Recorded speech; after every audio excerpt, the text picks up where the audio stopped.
Welcome to the 2020 Glo-Bus game. This is an exciting time to get a real world taste of business. To the students, it's really important to make sure that we don't overwhelm you at first. You get lots of time to practice, and for the first few weeks, you're only graded on your participation and your effort. And slowly, all of these business terms will start to click into your brain. The premise of this game is that each group of students has inherited a company that's already manufacturing action capture cameras, which is a GoPro, and then drones. And this organization is up and running. It's got a healthy business right now, and you're jumping in on the 6th year of operations. So we're going to take our business and decide what type of business we want to be and what type of cameras we want to sell. Are we going to be high end? Are we going to be low end?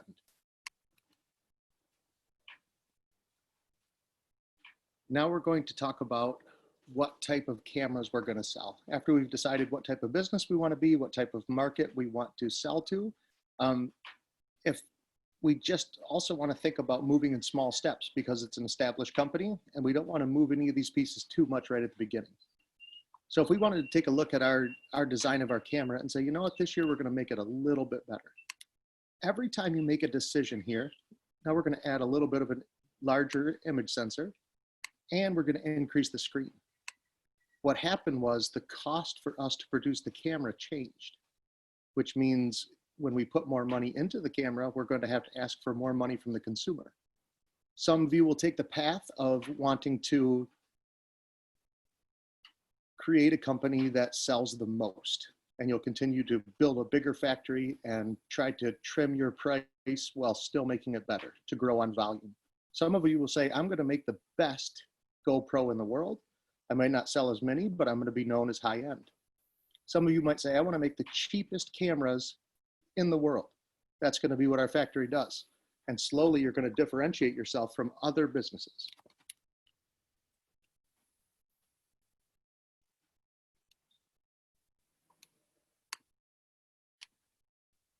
One of the things to think about as you are designing your cameras and your drones is what type of star rating are we going to get? This becomes very critical in the game to watch your star rating because it becomes one of the differentiating factors in which camera the consumers choose. You're always trying to get the highest star rating for the lowest amount of money. That's one of the easiest ways to be successful in this game because your customers will perceive a value. The other thing you want to remember is to move in whatever direction you choose slowly. There's no need to all of a sudden become the low-cost operator next year. Slowly work your way into a different brand. So if we wanted to continue to grow this, we can add extra features. And if I said I want 5 extra features, my stars will go up, but my cost to produce the camera will also go up. And you can play around with this. You can do more research and development. You can add more models so your customers have more choices. And when you do that, it does change the amount of assembly cost. It changes the amount of core components. And you just have to continually be mindful of this.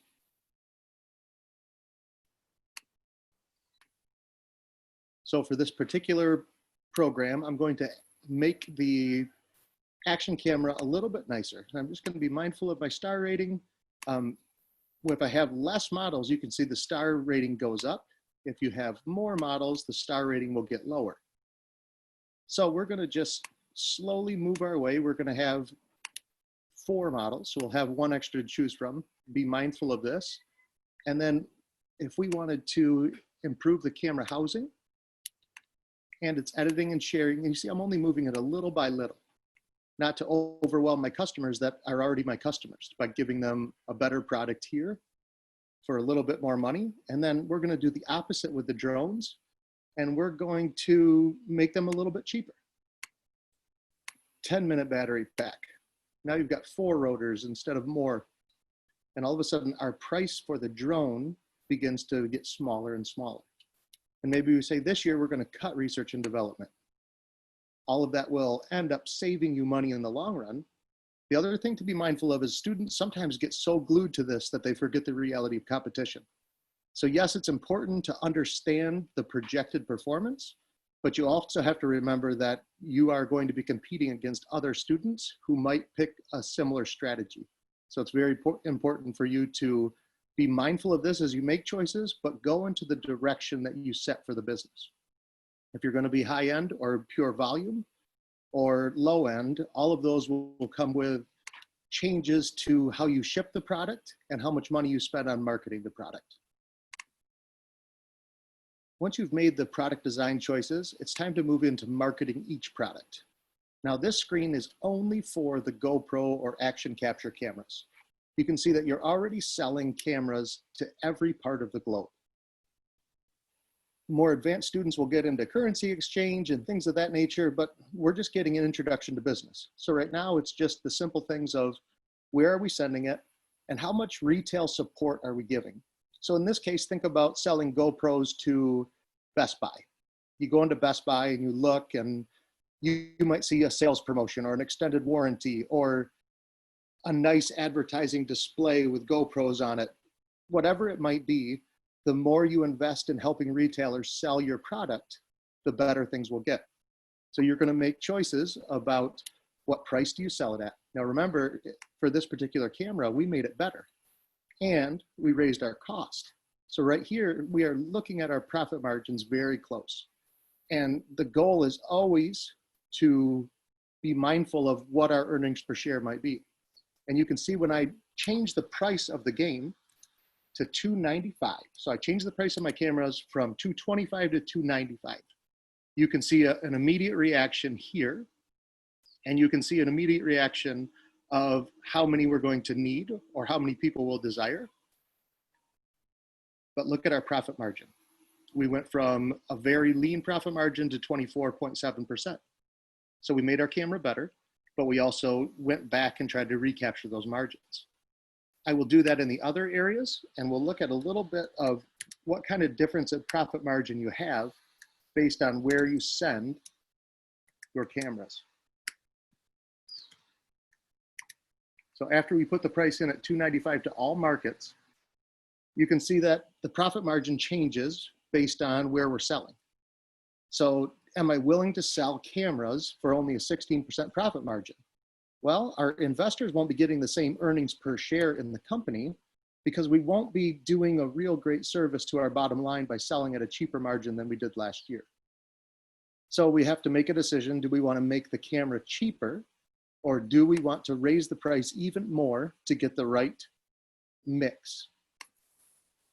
There are a few different ways to manipulate your profit margin without changing the price. You can offer less support to your retailers. So here, it looks like this company is giving $780,000 into the retailer support. If I change that down just a little bit to maybe $560, the displays that they have might not be as nice, but let's see what it does to our profit margin. Okay, we captured 4% profit margin. What happens if we extend the warranty to 1 year? Profit margin shifts a lot. But does our projected sales make that return worthwhile? So now we have a 1-year warranty because our camera is better, and to send a message to the market that we have the best, but look at what happens here. That 1-year warranty makes us shift our margins very much so. So maybe we just go up to that 90-day warranty, drive up a little bit of demand, and try to capture back some of the margin that we lost. Now, it's always said you want to do more advertising to promote more. So if we change that by just a bit across all the categories to make it more of a presence, and this is a strategy in business too. Do we invest a lot of money in marketing, or do we let our customers help us sell ourselves? In this case, we're raising all of the marketing and advertising dollars so that more people will see the product.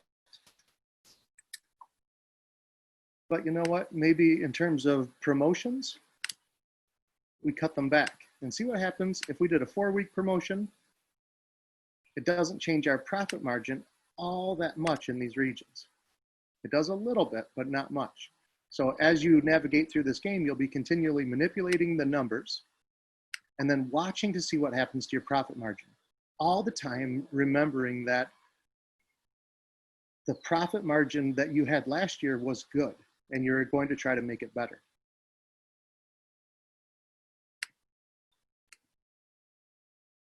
After you've looked through all of these and tried to determine what was the best price, I think for the sake of this game and for teaching it, I want to make sure that the students all know that it's important to always keep your profit margins over 20% if you're in volume business, and much higher if you are not in volume but in a niche. So we look at this. After I raise the price to $330, I make some changes. If I don't like those, I can go back into the product design category and I can say, you know what, maybe we can't spend this much on all of these components. So, you know what, instead of jumping up huge in the image sensor, I'm just going to go a little bit of an increase in all of them. And then, you know what, I'm not going to try to do more models quite yet. I don't think we have the bandwidth and we don't want to lose any customers. A quick change in that, and you guys will look at the performance and see that some of those will be rewarded in the projected performance. And this is where it's very important to just see this small, modest change as what is expected from people when you make the changes that you do. So we go back into the camera marketing. After those changes, we're operating at a pretty good profit margin. And then we can take our best guess at what others are going to do. Now, I guess here I'm competing against Fallon, and I think she's going to go high end. So I'm going to say, I bet Fallon's going to raise the price a little, not to 225. She'll probably go like 260, but she's definitely going to increase the quality of her camera. And then I can get as detailed as I want here. For these purposes, I'm not going to do much more than that, but you can see when I change my projections, the performance here changed. So the more detailed you get about what your competitors might be doing, the better. And that's where reading all of your reports every week becomes so crucial. So you can understand what the market is and what it's offering and how to attack your competitors based on the knowledge of what they're doing.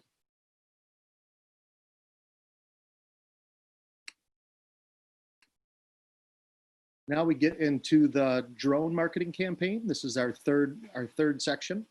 And remember, we lowered the quality of our drone a little bit. So let's reflect that in the price. See, we're already at a lean profit margin. So we're going to bring the price down just a little bit. And then maybe change the discount that we'll offer to third-party retailers. And as I make these choices, we'll see these changes happen. You know what? We're going to cut down a little bit on the support that we give people based on the price drop. And as we slowly change these numbers and go for contraction instead of growth, you can see that our profit margins will change. The next thing that we look at is compensation in facilities. One of the things I love about this game is it makes you think about how do you treat your people, right? And you'll be able to see how all of your competitors treat their people. So thinking as if you were in the seat of the CEO, what do I want to do in order to compete against my people, treat my people the best that I can, but still earn my shareholders money? Because most of the big corporations that exist in our world today, they exist to make their shareholders more money. That's the reason that they exist. And that's where these terms that most of you have never heard of, earnings per share, return on equity, it's just fancy ways of saying how much money do the shareholders get. And with all the stuff you bought to do business, what was your return? Did you make wise investments into assets? Now you'll notice in the compensation and facilities tab, you have a chance to determine if you're going to give your people raises or if you're going to lower their salaries. We give a 3% change. We want to make sure that we're continuing Six Sigma practices of constantly getting better. So you know what, we are going to make a quality incentive in order for our employees to know that we reward the behavior of consistently focusing on quality. If our workers are there more often, do they get a bonus? Well, currently you're at 800.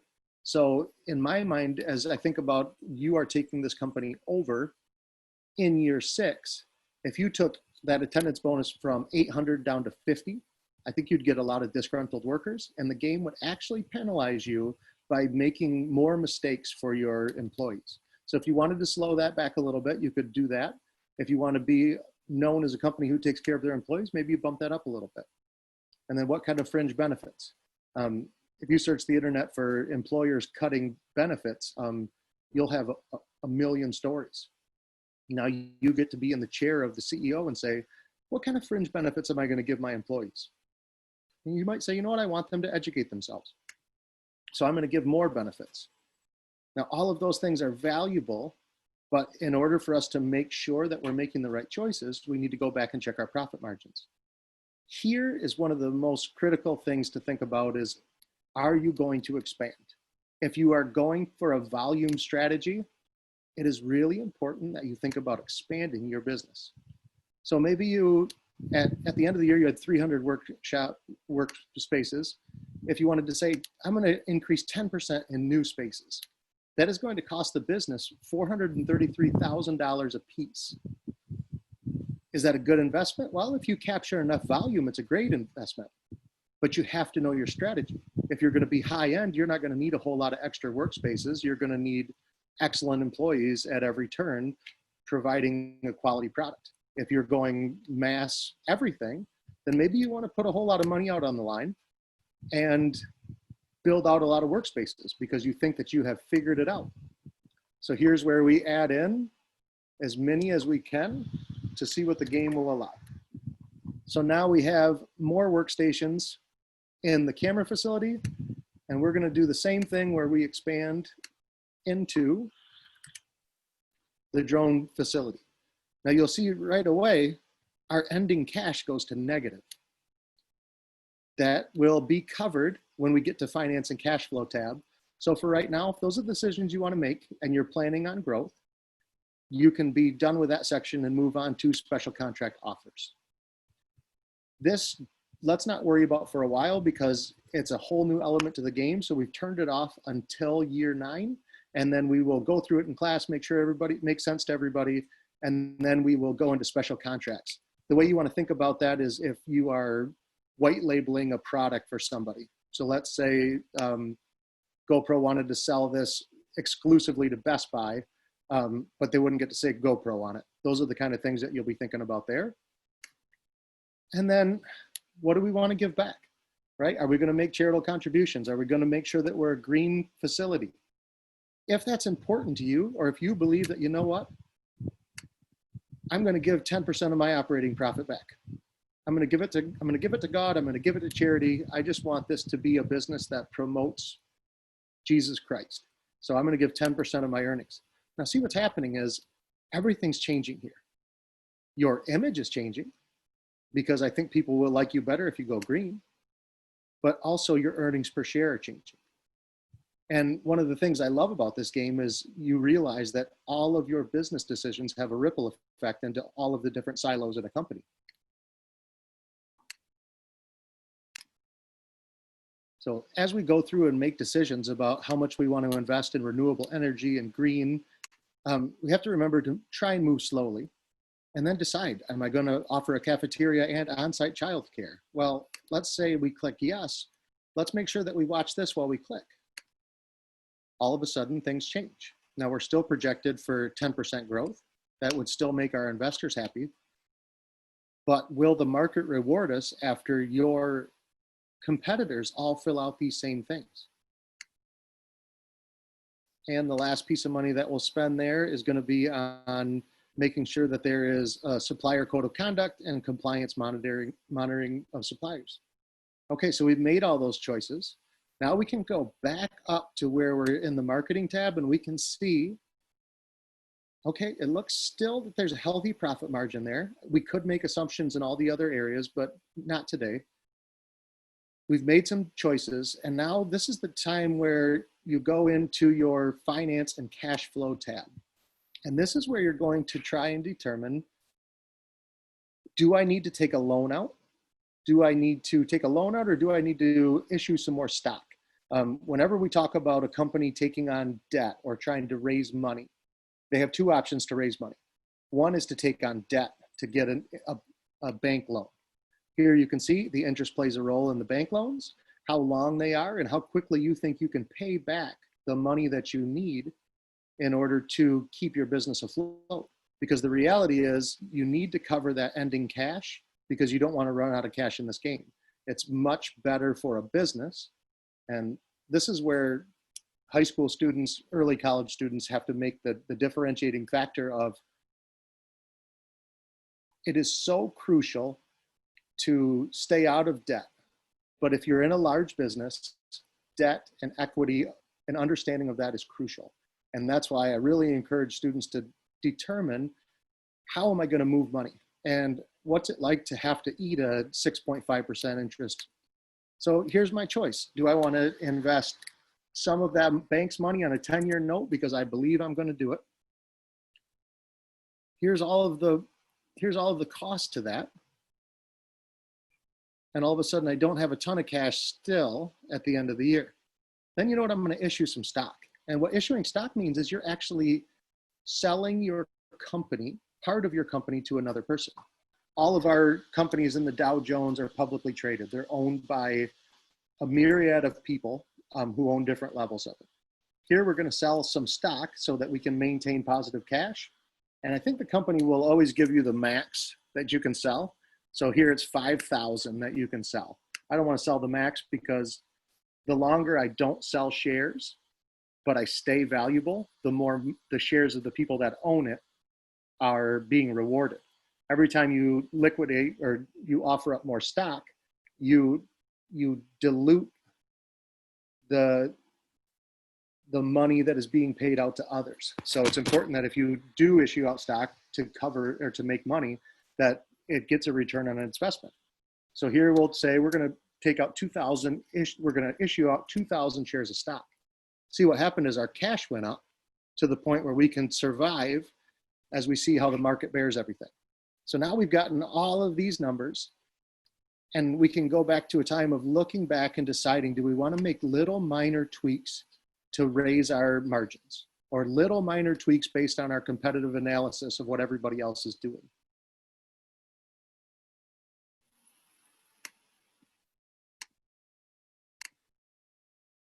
So after we've made our final cash flow decisions, we will work into understanding the reports. So the scoreboard here is every class period that the decisions roll over. I always like to make the decisions roll over right before class so that all the students can kind of get geared up and see where they land. And then I pull the scoreboard up in real time.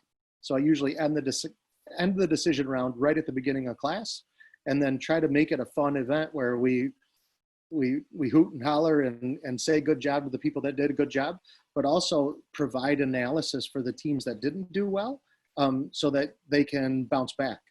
And I'm a big fan of starting and stopping this game or playing shorter years until the students get used to it, and then doing one final 10-year run for like the grand champion. However you want to structure it, I respect that. So if we look at the scoreboard, this is where we get all the updates. Because the decisions haven't been made yet, we don't see much of that. Here is going to be all of our key performance measures on all of our different companies. Here's your score on credit rating. Here's where you land on bonus points. So this is your scorecard. I make sure that all of my students understand that I am tracking how often you open all of these, because you can't make solid decisions without learning how to read the basics of a financial statement.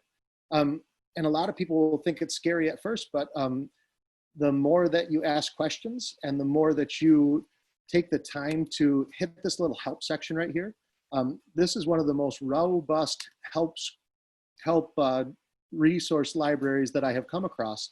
So any page that you're on, this will pull up a document that will tell you everything you can possibly want to know about that specific screen on the game. So use that, use your partners. Make sure that when you have partners in the game that you give everybody a chance. It's nice to agree on strategy, but it's also important for each student to get their muscle memory on the computer and reading the reports. Because even though you're in a group, it's very important to me that I look and see that all the students are reading the Camera and Drone Journal, and this competitive intelligence reports. These competitive intelligence reports are going to tell you what your competitors are doing. So you can see that in North America, companies A, B, C, and D are all selling the same thing right now. Now, when they pivot and when the decisions come through, you will see a change to all of these, and you'll notice that somebody has gone for the high end. You know, they have a 10-star camera automatically, and we know that they rushed that way. And then we want to look and see, what did they spend on retailer support? What did they spend on advertising? Because you're going to notice that some people in this game really start to win, and the how behind how they did it is all in just learning how to read these reports. And again, if this report doesn't make any sense to you, click the help screen, and immediately you'll get a deep understanding of how to go through all of these competitive intelligence reports. There's plenty of YouTube videos out there about the Glo-Bus simulation if that's your learning style. Don't be afraid to gather all the resources. It's really meant to be something that's fun, that shows students the fun and the deep thought and creative thinking that comes behind making business decisions.